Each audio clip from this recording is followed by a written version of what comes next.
My dear students, today I am going to teach you chapter number 6, changes around us. So, question arises, what is change? So, let us know about what is change.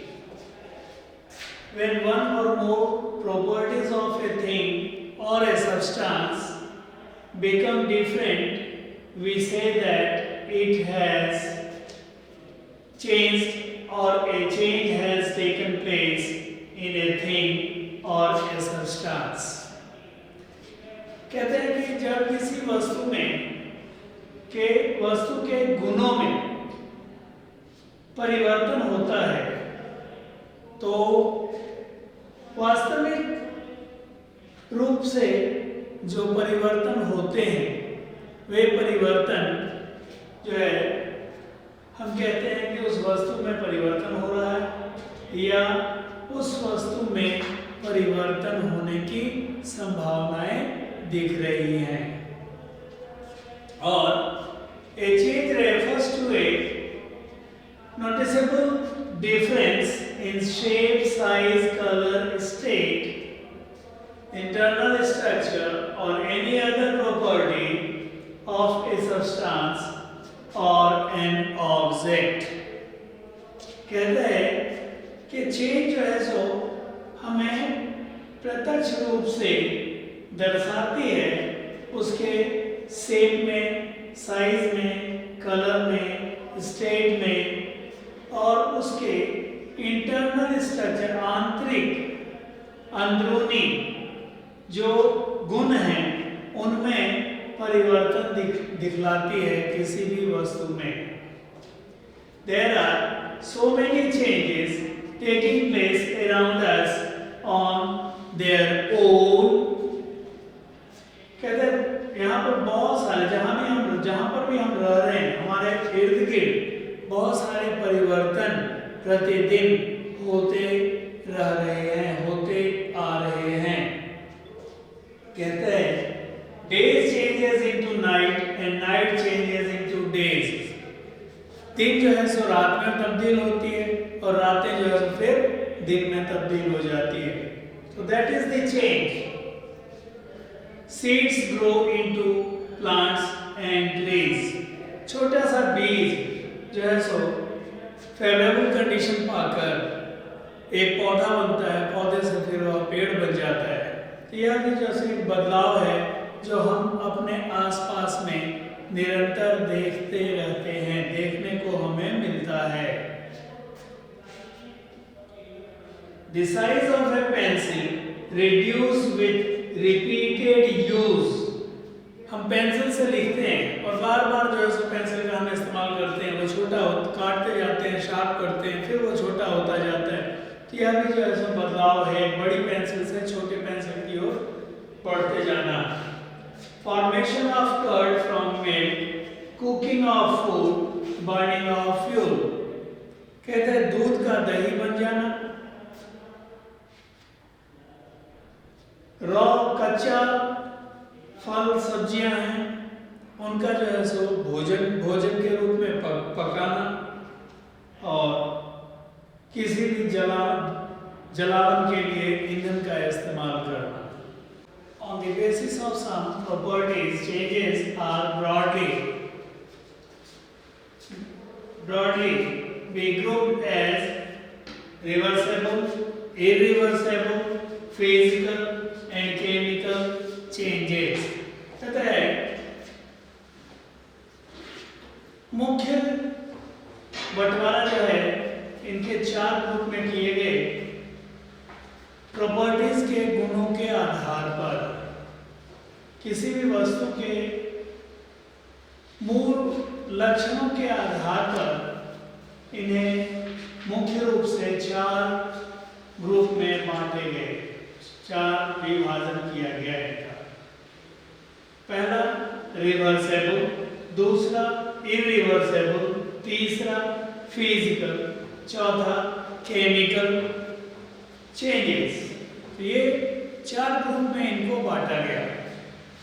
पहला reversible change, a change which can be reversed to form the original substance is called reversible change. कहते हैं किसी भी वस्तु में जो परिवर्तन हो रहे हैं और इस परिवर्तन के फलस्वरूप वह जो वस्तु बन रही है वह फिर अपनी पुरानी अवस्था में वापस चली जाती है, मतलब ओरिजिनल स्टेट में वापस पहुंच जाती है, इसको हम रिवर्सेबल चेंज कहते हैं। यह तत्कालिक होती है, टेम्पोररी होती है। जैसे कि अवस्थाओं का, स्टेट्स का बदलना होता है। जैसे सॉलिड आइस जो है मेल्ट करके लिक्विड बन जाता है, वाटर बन जाता है।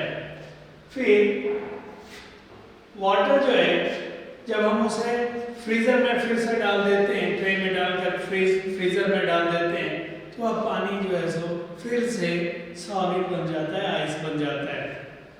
So ice when heated it melts and become water. When water freezes again it change into ice.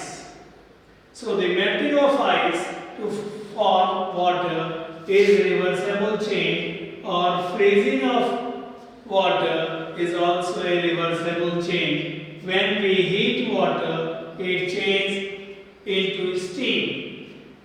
This process is called evaporation or vaporization. If the steam is cooled down, it changes back into water. This process is called condensation.